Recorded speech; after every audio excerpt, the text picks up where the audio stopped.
Well, I haven't seen you since we played in was it China? I think that was actually the last show before. And then, when we came back from there is when the COVID thing started. That's right. I Yeah. know it was. I mean, it was just like weird. I mean, it was just like we did the show there. And then I remember because people were just like, weren't you guys just there? Yeah. I was Yeah. like, yeah, we were. December 2019. Yeah. And I think Right it was before, and it was right before things started getting silly. And then, I mean, it was obviously. I actually went out and did some shows after that. I was in Mexico. And the last show I ever did was Mexico in March 2020. And while we were there, they told us, oh, we have to move all the gigs like 2 weeks. Yeah. For the rest of the tour.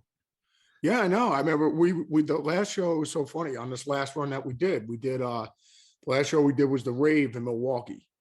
Right. So we did that show. And I remember after the gig, we go, yeah, we might be going home or something. I figured we'd be going home for like you said, 2 weeks, a month. You know what I mean? Just because everyone's going to get the flu or whatever it is. And then it's so funny. Here we were 2 years later, almost to the day. We were on stage at the Rave in Milwaukee, like all looking at each other, go, that was just 2 years ago. Like that, gone. Insane. It's insane. Well, like you said, when we talk about you, when you did that gig at the Troubadour. And you were like, wow, who's the line outside? Yeah, exactly. Yeah. Like, that's like almost 40 years ago. I know. 30 years ago, like where you go. He was 30, I think 39, maybe 40 years now. Yeah. That's crazy. It just, because I was doing like the No More Tears thing. Remember, I saw you on that show when we were out in California, when we were at Universal Amphitheater or something like that. But that was 30 years ago. Like I saw you guys out in Miami in 90 or 91. Yeah, on No More Tears. Yep, I saw you out. I think it might have been Miami. Yeah, and it was. I thought I saw you out in California too. Yeah. But it's crazy, like you said. It is.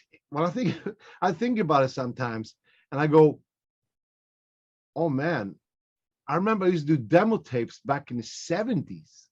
Yeah, but it doesn't seem that long ago. Not at all. Yeah, I mean, think about like with everyone always talks about like with Deep Purple, with Richie Blackmore. That's just associated. That's Richie Blackmore is Deep Purple. Right. He was only in the band for like several years. 7 years. I mean, when you really think about it, and then he started doing Rainbow in the 70s. Everyone thinks like Rainbow, he was, the 70s was all Deep Purple. He started doing Rainbow in what, 75? Yeah, exactly. But Jimi Hendrix got 3 years. The scene in 67 and died in 70. 3 years.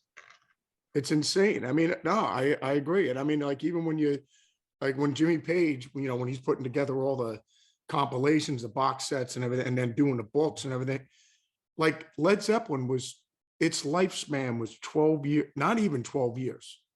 And I mean, how like 12 years now, when you look back on an album you did 10 years ago, you go, Zach, I can't believe that was 10 years ago already. It feels new still. Yeah, I agree. I mean, put it this way, not that long ago, I was just looking because it was 2016 when you put the new album out that you had. And it was just, I remember you were signing, people had the record when we were doing the meet and greets, and we were just hanging out, you had the new album out on LP. Yeah. The last album that you put out. And now you have the new album out. Yeah. That was the new one was already 5 years ago. I know. Almost 6 years ago. It's crazy. I mean, we started doing the thing we started doing the Generation X in 2016, I think. That's already 6 years ago. Oh my God. Well, it is crazy because I remember when I first came to America, I made, let's see, I made 5 albums in like 1 year and a half. I know, between the Steelers stuff and everything like that. Yeah, I know. It was crazy. I mean, like I started my solo career after like a year and a half in America. I was in America for a year and a half, and then I already started a solo career. Wow, That's crazy. because it didn't feel like it was that quick. It felt like, oh no, it's a lot of stuff going on, you know. But it really wasn't. I mean, it was, but it didn't feel like it. I mean, I don't know. No, when you look at it now, I mean, it is a weird thing. I mean, I'm just saying, like, you know, I mean, obviously all the bands that we loved in the 70s. When you look You at gotta the, laugh. You gotta laugh at this. This is how this is how weird my time's perspective is. I think Iron Maiden is a new band. I think when Iron Maiden came out, like, you know, oh, they're one of those new bands. And I don't look at, like, of course, I know they're not new, but I remember 1980, it was to me like, you know, I've been doing what I was doing for a long time. I wasn't making it big, of course, but I've been doing it for a long time. And I remember the bands and stuff, like all the, you know, and I'm talking about Purple, UFO, Thin Lizzy, and all that stuff that I dug in the 70s. yeah, that you There was grew this up on. new crop of bands coming up, right? Yeah, And it was new to me. no, totally. Maiden Yeah. was like a new thing. Yeah, without a I doubt. remember seeing them before they were even famous. They opened up for Kiss. Somebody gave me a Wow. ticket. I saw them 1980 opening with Paul Diani. But what I'm saying is that doesn't feel like a long time ago for me. You know, doesn't No, feel like a long time ago. I mean, even for like Jimmy Page, he must look back at the beginnings of Zeppelin and the whole thing, because they were working the whole time, and just go, man, that just went by in a flash. You Yeah, know what I mean? Because I when mean we look those at guys got a few years on us. You know what I mean? And they're still going. I mean, look at the Stones. I love the Stones. yeah, I mean, without it, no, but put it this way, Barb was she just went and saw him at SoFi Stadium. She brought Sabbath down to see him, right? So but the day of the gig, Mick said on stage, he goes, yeah, today marks 60 years ago that I met Keith when we were at school. And what, like, 60 years ago is when they first met. You know what I mean? And like, he was like, yeah, today's the day, like, you know, July 8th or whatever. He goes, that's when we met, when we were in boarding school or whatever, you know? So, but I'm sure for them, when they talk about that was 60 years ago, they're like, how could it be 60 years? You know, it doesn't feel that long ago yeah. if I you're mean, out there doing it. I think that's all like a personal. I remember when I was in school, and they would always ask that the teachers would always go like, well, so what do you want to do when you grow up and all that stuff? And everybody's going, well, you know, I'm gonna go to college, and what are you gonna study? Oh, some sort of like generic thing, right? There was never like a direction. And I Yeah. remember when I can't remember when I didn't have a direction. I just knew. I Yeah. knew. And even if though I came from like the socialist black hole, basically, where they whatever you had of pride or whatever you had as an ambition, they shut you down, you know. And I said, fuck that, no, you're not shutting me down. And so I was always like that. And in a weird way, that doesn't feel like that long ago either, you know what I mean? But the weirdest thing is that when I did my last album here, because I wasn't gonna do it new. I wasn't planning on doing an album, but when they say, oh, we gotta cut the tour, whatever, you know, because I was on the road, I just hung out for a while, and then after a while, I said, oh, I better go in the studio. Then I started going in the studio, and then more and more and more and more. I sort of like waiting for the next tour to start, but I realized after a while, this shit ain't going away, you know. And I Yeah. spent almost a year in the studio, which I never do, you know. Yeah. And Because you do. yeah, I never do that, you know. And No. so, but anyway, that was weird too, because we talked about like when we were kids, right?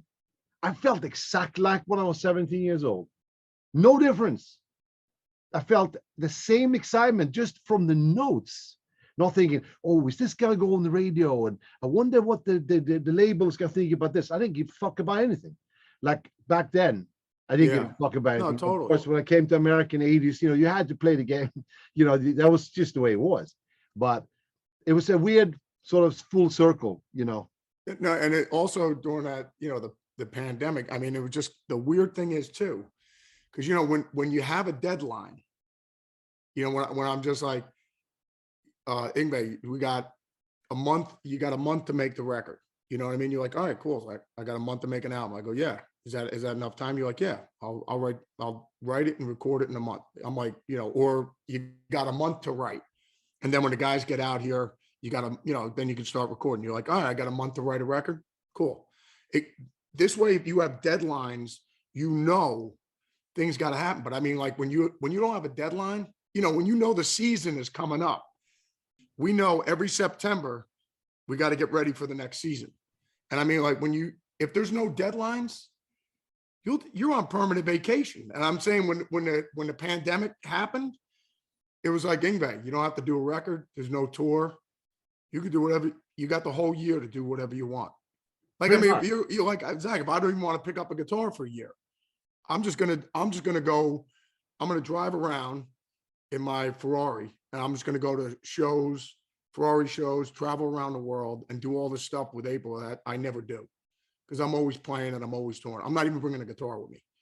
Like, I mean, literally like during that year, it's just like, well, the world's shut down, bro. You could do anything you want. Well, with limitations because they couldn't really travel. That's the thing. Yeah. But I mean, but in regards to like you being around the house, or you just going down to the beach and just chilling and going, Zach, I'm not even gonna play music for a while. I'm just gonna get away from it for a little bit. I mean, there's no deadline. That could have happened, but it didn't happen because for some weird reason, I still have that drive to make music. Yeah. For no reason, no particular reason, no reason where, well, yeah, you have this deadline, like you said, deadline or contract or whatever. It's just the music just happens.